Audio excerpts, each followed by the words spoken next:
Hola, ¿qué tal? Muy buenas tardes. Espero estén teniendo un excelente día.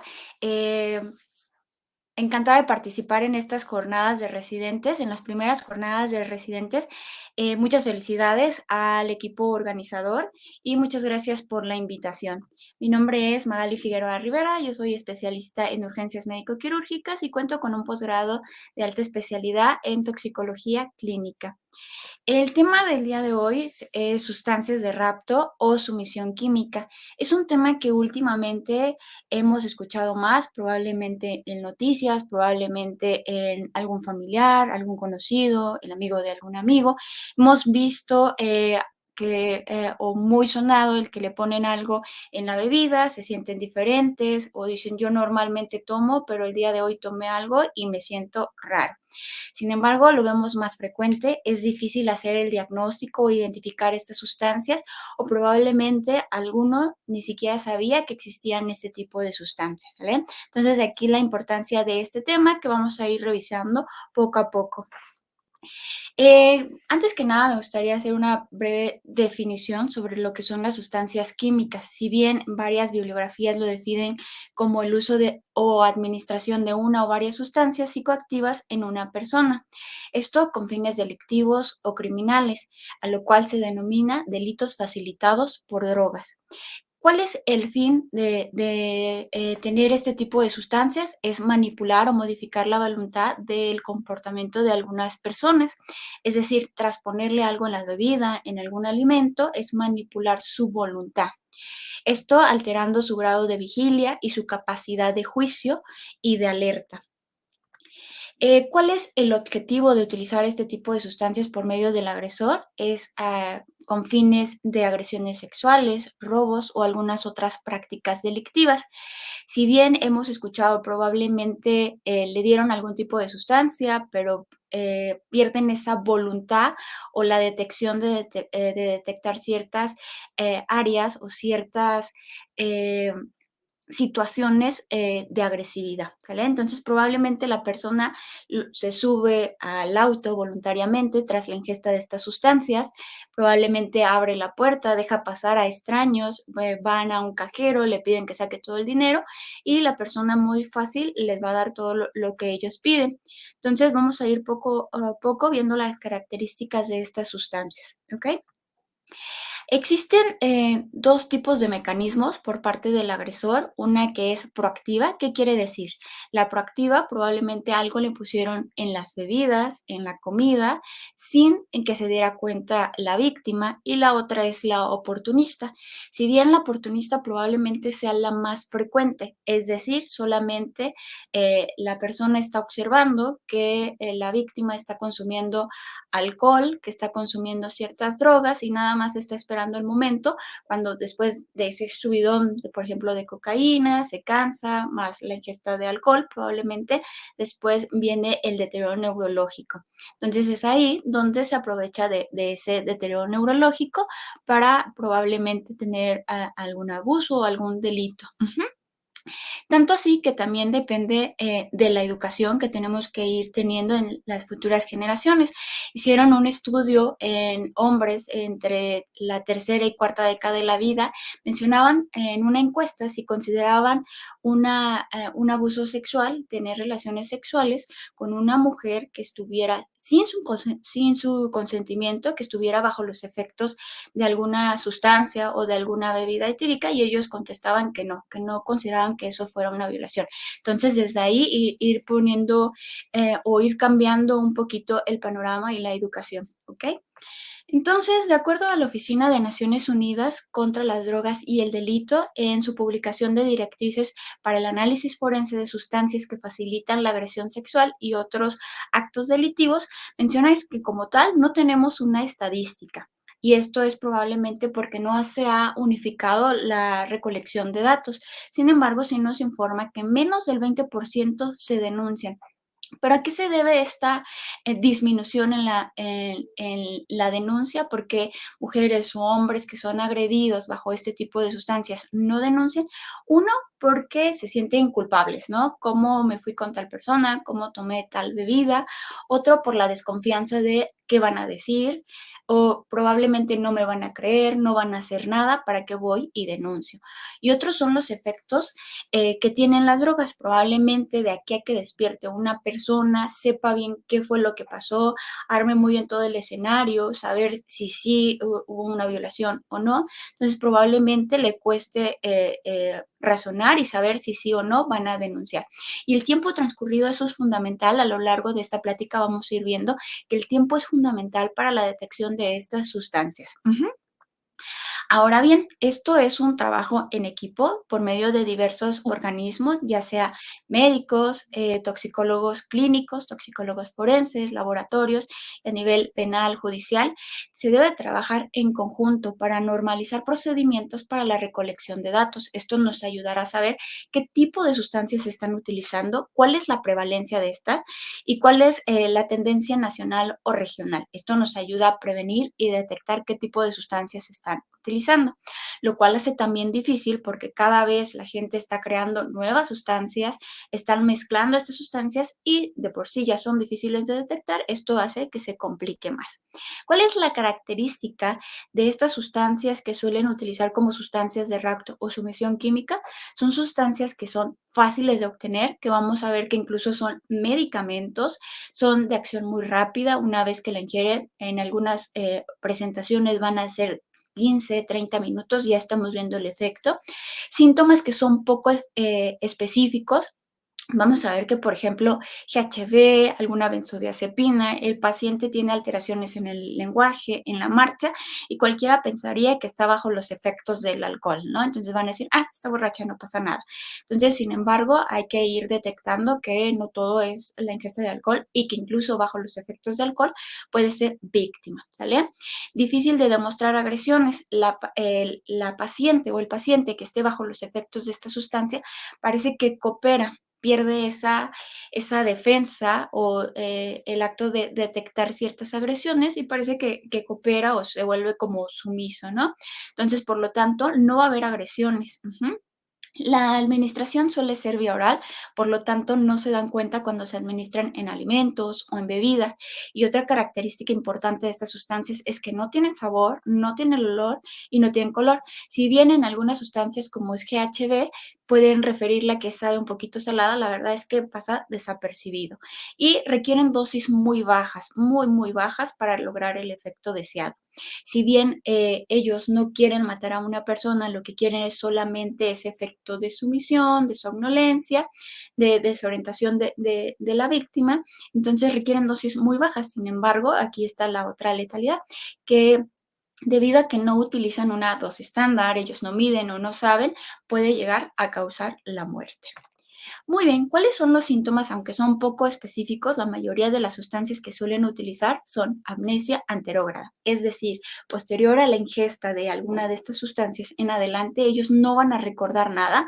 Lo último que refieren es, yo estaba en una fiesta, estaba en un antro, todavía se dice antro, entonces estaba en una fiesta, estaba tomando alcohol y de repente desperté en un hotel. Desperté en la calle, no tenía mis pertenencias o desperté en mi casa, pero se habían llevado ciertas cosas. Y la verdad es que tienen esa pérdida de memoria a corto plazo. Tienen una sedación, es decir, no se pueden defender, prácticamente cooperan y se quedan como en calidad de bulto, ¿no? Una desinhibición, probablemente durante un estado normal considerarían no hacer ciertas situaciones, pero ante esta situación pues se presenta una desinhibición, lo cual se aprovecha el agresor. También se pueden presentar efectos alucinógenos, una desorientación temporal y espacial. Es decir, que van a tener de repente, no saben si fue de día, si fue de noche, no van a conocer las distancias y por lo tanto, al dar una declaración tampoco suena tan lógica y no van a estar tan orientados, lo cual puede desvalidar un poquito la declaración, ¿sale? Entonces, eso sí es fundamental durante el interrogatorio, saber qué pueden ser los efectos de una sustancia.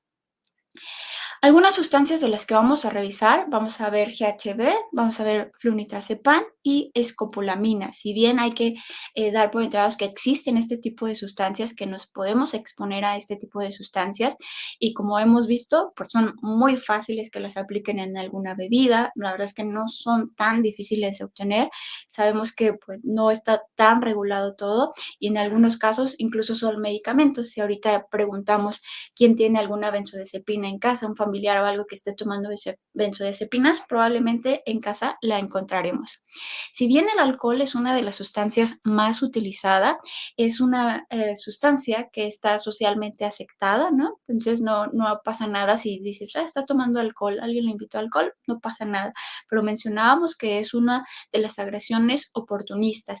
El agresor ni siquiera se quiebra la cabeza pensando qué le voy a dar, cómo la voy a conseguir, solamente están vigilando a la víctima que consuma cierta cantidad de alcohol, cierta cantidad de sustancias y en cualquier momento que presente algunos efectos a nivel neurológico, es ahí cuando se aprovecha. También suelen utilizar ciertas sustancias que al combinarlas pueden aumentar su potencia. Por ejemplo, alcohol con benzodiazepinas, aumentar la sedación. O por el otro lado, si buscan esa desinhibición, esa euforia, cocaína más alcohol generando, por ejemplo, cocaetileno, ¿no? Ahora bien, ¿cuáles son la población más susceptible? Van a ser mujeres, niños, adultos mayores, sin embargo, hombres tampoco están exentos de ser víctimas. Los lugares pueden ser públicos o en el hogar. Probablemente cuando hacemos el interrogatorio al paciente siempre le preguntamos, estaba en una fiesta, había gente extraña, pero como vemos en estas noticias, fueron personas cercanas, conocidas, incluso familiares y probablemente hasta en el hogar, ¿sale? Entonces no estamos exentos en cualquier situación. Vamos a ir revisando de manera muy breve solamente algunas sustancias. Vamos a ver la escopolamina, que es la iosina, conocida en algunos lugares como burundanga, droga del zombi, beso del sueño o aliento del diablo. Es algunas, solamente algunos nombres, como popularmente se va a conocer. ¿Cuál es la presentación de la escopolamina o iosina? Puede ser un líquido claro, incoloro, inodoro. Recordemos que estas sustancias, que son usadas como sustancias de rapto, no fueron creadas con este fin, sino que son medicamentos y que la gente vio que tenía estos efectos secundarios o estos efectos y se aprovecharon y las usaron como sustancias de rapto. La escopolamina fue usada inicialmente o fue creada como antiespasmódico y antiparkinsoniasmo para el tratamiento de Parkinson. Entonces, ¿esta de dónde se obtiene? Bueno, pertenece a las familias de las solanáceas. Otra de las familias de las solanáceas que también vamos a encontrar escopolamina es la brugnácea, que también es conocida como floripondio. Y la vemos en el centro, que es como una campanita amarilla, la flor es bonita, y en algunas zonas las conocen como trompeta de ángel, probablemente por la figura o la forma que tienen. También en alguna literatura la describen como suero de la verdad, que fue utilizada en la Segunda Guerra Mundial. Sin embargo, no es que al darle la escopolamina o al darle esta sustancia ya digan la verdad, sino que pierden esa capacidad a nivel neurológico de crear una historia, una mentira y por lo tanto es más fácil decir la verdad, ¿no? Pero ya en la Segunda Guerra después utilizaron otro tipo de barbitúricos, ¿no? Pero bueno. También vamos a ver que fue aislada por primera vez por Albert Landenburg en 1880. Otra de las familias de las solanáceas que contienen alcaloides tropano, que es como la escopolamina o iosina, iosinamina o isómero de atropina y la atropina, va a ser la tropa belladona. Y también la datura estramonio. Son plantas que pertenecen a la familia de solanáceas en la cual podemos encontrar este tipo de alcaloides. Probablemente Datura estramonio no les suena tanto, pero cuando les comente qué se obtiene de ahí, probablemente digan, sí, el famoso toloache, ¿sale? Entonces el toloache que se obtiene de Datura estramonio probablemente lo han escuchado más. Ok, ¿cuál es el mecanismo por el cual puede generar alguna afección a nivel neurológica o este efecto de sedación que es lo que está buscando el agresor? Bueno, recordemos que tenemos un sistema nervioso central, un sistema nervioso autónomo. A nivel autónomo tenemos un sistema simpático y parasimpático. Nos vamos a enfocar en el parasimpático que tiene su neurotransmisor que es la acetilcolina y que tiene receptores que son muscarínicos, del M1 al M5. ¿De qué se encargan estos receptores? De las secreciones, tenemos a nivel de corteza, a nivel de las glándulas, músculo liso, a nivel ocular, de la contracción del músculo ciliar del iris. ¿Qué hace esta sustancia como la escopolamina? Hace un efecto antagonista de la acetilcolina. Por lo tanto, bloquea las funciones colinérgicas en el sistema límbico y en la corteza. ¿Qué manifestaciones clínicas nos va a dar este bloqueo? Nos va a dar un efecto antimuscarínico o que en algunas literaturas podemos encontrar como un efecto anticolinérgico. ¿Cómo se manifiesta? Con taquicardia, hipertermia, una apnesia, que en la mayoría de estas sustancias que estamos viendo es anterógrada. Puede cursar también con ansiedad, midriasis, pero no hay un reflejo pupilar porque no está ese estímulo. Las mucosas van a estar secas, la piel rubicunda y en casos graves puede llegar a presentar arritmias y convulsiones el paciente.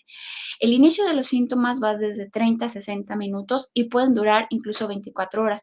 Esto es relativo porque depende mucho de la cantidad que usaron, si hay congesta con otro tipo de medicamentos o algunas características propias del paciente. Y para recordar o resumir esta sintomatología o este toxíndrome, tenemos esta mnemotecnia que es loco como sombrerero por esa agitación que presentan, ciego como murciélago por esa midriasis donde no hay un reflejo pupilar, está rojo como remolacha, seco como hueso y caliente como liebre. Muy bien. Entonces, antes de pasar a la siguiente sustancia, me gustaría mencionar, si bien al final voy a dar un abordaje, el tratamiento de todas estas sustancias en general, aquí probablemente estamos viendo, si me preguntan cuál es el antídoto de algún antimuscarínico, anticolinérgico, probablemente contesten fisostigmina. Sin embargo, los antídotos tienen unas indicaciones precisas, porque son medicamentos y también pueden tener efectos secundarios. En este caso, se contraindicas cuando hay arritmia, pero la indicación precisa de la fisostigmina en estos casos será paciente que persiste con crisis convulsivas a pesar del manejo inicial, será ya la indicación para el uso de este antídoto. ¿Ok? Muy bien. La siguiente sustancia de rapto va a ser el ácido gamma hidroxibutírico, que es conocido como GHB. También lo pueden conocer como el éxtasis líquido o, como vemos en la imagen, viola fácil, ¿no? Y al lado de la imagen se ve como un pececito. Se menciona que es como un empaque de una salsa de soya, en lo cual en fiestas de club en los años 80, en los años 90, las llenaban con GHB y durante la fiesta le daban sus traguitos por ese euforia o ese subidón que suele dar de manera inicial. La característica de esta sustancia es que es un líquido claro, un polvo blanco, incoloro, inodoro, probablemente si la ponen en agua, en alcohol, en alguna bebida, no te vas a dar cuenta, no se detecta el sabor. Si bien algunos lo refieren como un sabor ligeramente salado, la verdad es que puede pasar desapercibido. En el año 1960, este fue creado como un anestésico, usado como anestésico y tratamiento de esquizofrenia. Ya en el año 1970 inician sus estudios como tratamiento de narcolepsia y debido a que vieron que aumentaba la secreción de la hormona de crecimiento, fue utilizado como fisicoculturismo en los años de 1980. 1990, como les mencionaba, ya era la droga de fiesta, ¿no? Una droga popular en fiestas, en club, en antros. Ya en el 2010 empezaron a notar que esta sustancia era utilizada como sustancia de rapto y por lo tanto la FDA la prohíbe. Ahora, ¿cómo va a causar ese efecto de sedación que buscan el agresor? Entonces, primero hay que recordar que el GHB, que es el ácido gamma hidroxibutírico, es un neurotransmisor que es endógeno, el cual tiene alta afinidad por los receptores de segundo mensajero de GABA B.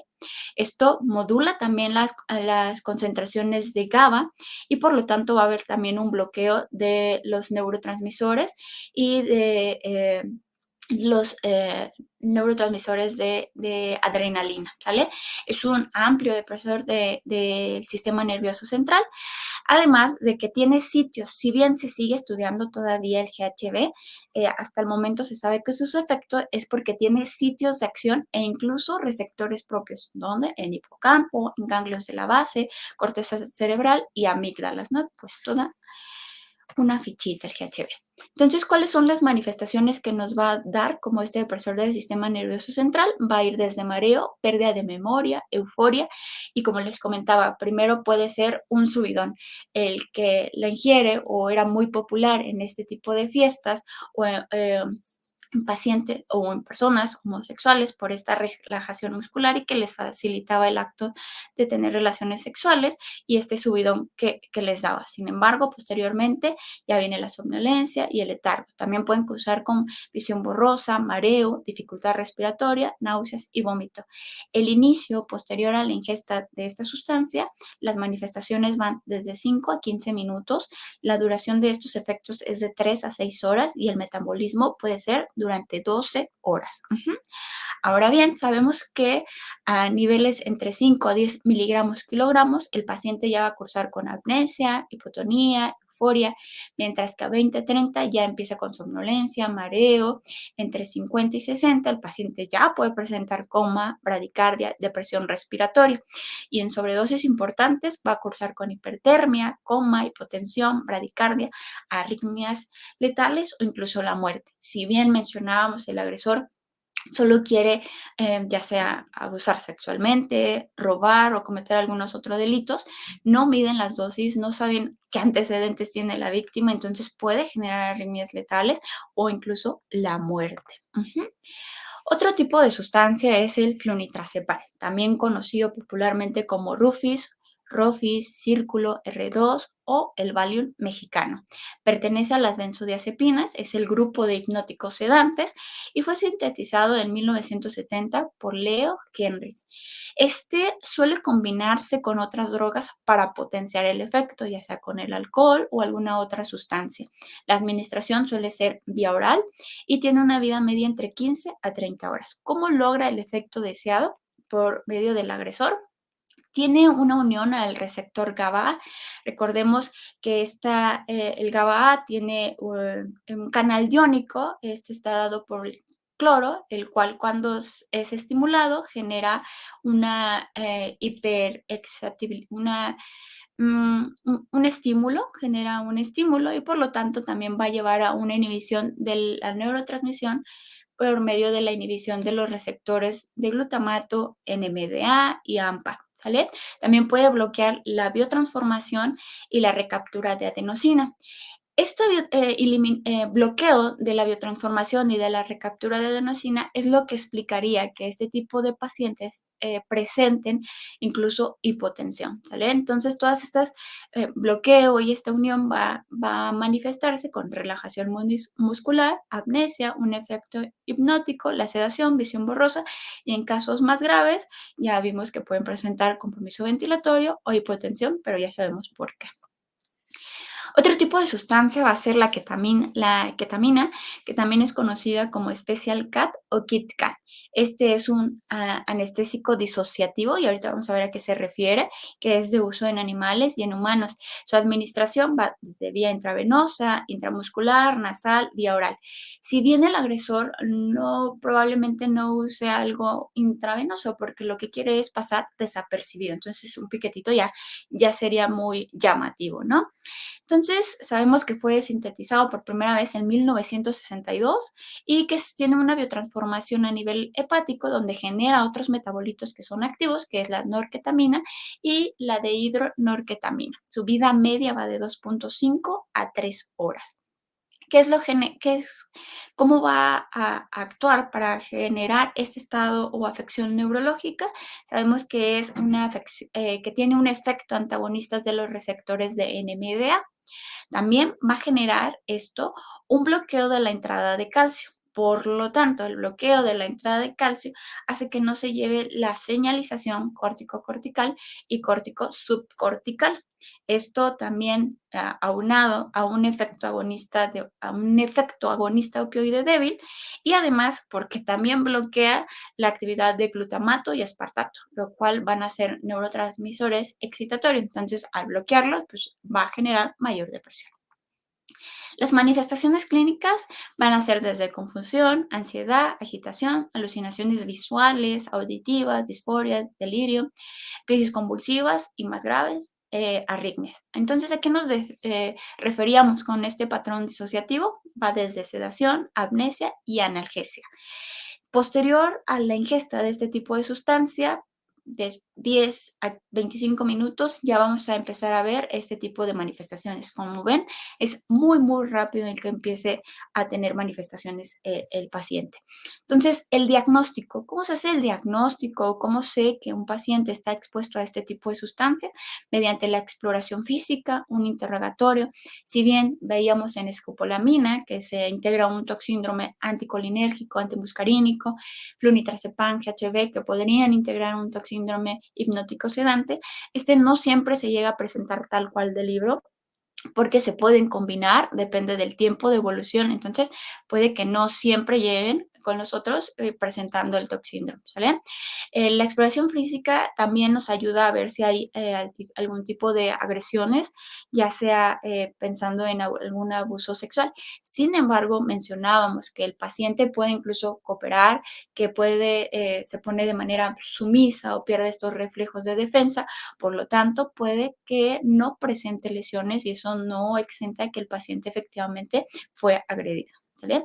Entonces, también los resultados de este tipo de sustancias puede ser negativa por el tiempo, pero vamos a hablar más adelante.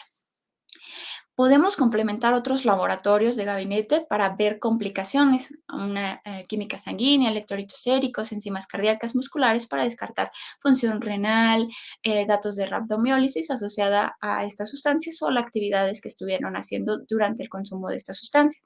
Un electrocardiograma, ya veíamos que en la mayoría de estas generan arritmias. El diagnóstico un poquito más específico, podríamos utilizar un perfil toxicológico. El que vemos en la imagen es un perfil toxicológico cualitativo en orina, es decir, solamente nos va a decir positivo y negativo. No se hacen de rutina, hay que hacer muy bien el interrogatorio, saber si el paciente está consumiendo otro tipo de medicamentos que nos puedan dar un falso positivo, antihistamínicos, antidepresivos, medicamentos que puedan alterar la muestra. Por otro lado, si bien vemos en la tercera imagen, de mi lado izquierdo a la derecha, vemos benzodiazepinas. Sin embargo, ¿qué creen? Flunitrazepam no se detecta en un perfil toxicológico cualitativo, a pesar de que pertenece a las benzodiazepinas. Y el perfil toxicológico dice benzodiazepina, tiene la característica que flunitrazepam no se va a detectar, ¿ok? Y necesitamos, la mayoría de las sustancias se empiezan a eliminar en un periodo corto, entonces su detección debe ser o obtener estas muestras séricas de manera muy rápida. Otro estudio o esta técnica más sensible o más específica podría ser la cromatografía de gases con espectrometría de masas, la cual es una técnica analítica que va a detectar, identificar, separar y cuantificar sustancias que son volátiles o semivolátiles, como son estas sustancias que acabamos de revisar. Entonces, mencionábamos, el tiempo es muy importante y fundamental. Sin embargo, lamentablemente la mayoría de los pacientes cuando despiertan y se dan cuenta que ha pasado, probablemente ya ha pasado mucho tiempo y ya es tarde para tomar la muestra o para detectarlos a nivel sérico o a nivel urinario. Es decir, un paciente que estuvo en una fiesta con conocidos o tal vez extraños, le dieron algo en la bebida, probablemente entre 11 y 12, va despertando a las 9 de la mañana, mientras va viendo qué fue lo que pasó, está desorientada o le llegan los mensajes y le están informando que no la encontraban o algo así, probablemente ya pasaron muchas horas y estas sustancias ya no van a ser detectables. En el caso de GHB, por lo que vemos a nivel sérico, se puede detectar de 0.3 hasta 1 hora. Escopolamina tiene 6 horas, mayor de 6 horas probablemente ya no se detecten y así varias sustancias. A nivel urinario, lo que vemos es escopolamina todavía se puede detectar hasta 6 horas, GHB menos de 12 horas, ketamina de 3 a 7 días incluso, ¿vale? Pero nuevamente depende mucho de la cantidad que se llegó a utilizar. De acuerdo a la Sociedad de Toxicología Forense, nos regalan o nos aportan cuáles los límites mínimos de fármacos utilizados como drogas de sumisión que podemos encontrar en las muestras a nivel urinario. Entonces, GHB nos dice que mínimo que podemos detectar son 10 microgramos mililitro. Y tomando en cuenta que es es un neurotransmisor que es endógeno, entonces que ya lo tenemos a nivel sanguíneo. La flunitrazepam nos menciona que hasta 5 nanogramos mililitro es lo que podemos detectar, ¿ok? ¿Cuál va a ser el tratamiento para los pacientes? Recordemos, siempre, siempre tratar al paciente, no al genobiótico y como hemos visto a lo largo de las pláticas, siempre una ABCD, medidas de soporte, un monitoreo hemodinámico a las posibles complicaciones que va a ir presentando el paciente, ¿ok? Podría estar recomendado benzodiazepinas si en caso de que el paciente esté agitado o que tenga ansiedad, bajo los efectos probablemente de ketamina, GHB, escopolamina, podrían generar este tipo de sintomatología, taquicárdico, ansioso, entonces podríamos dar un manejo inicial con benzodiazepinas, ¿ok? Entonces también valorar, mencionábamos que este bloqueo de algunas benzodiazepinas a nivel de la adenosina o que inhibe su liberación de la adenosina y genera también vasodilatación o este efecto dronotrópico negativo, además de la vasodilatación, probablemente requieran atropina o incluso vasopresores, ¿ok? Es un tratamiento multidisciplinario, hay que valorar si se tiene que ver por infectología, por ginecología, toxicólogo forense, toxicólogo clínico. Y siempre si se sospecha de una agresión sexual, siempre la prevención de infecciones por transmisión sexual. Si hay lesiones, tratar curación de las heridas y valorar si requiere o no vacuna de tétanos.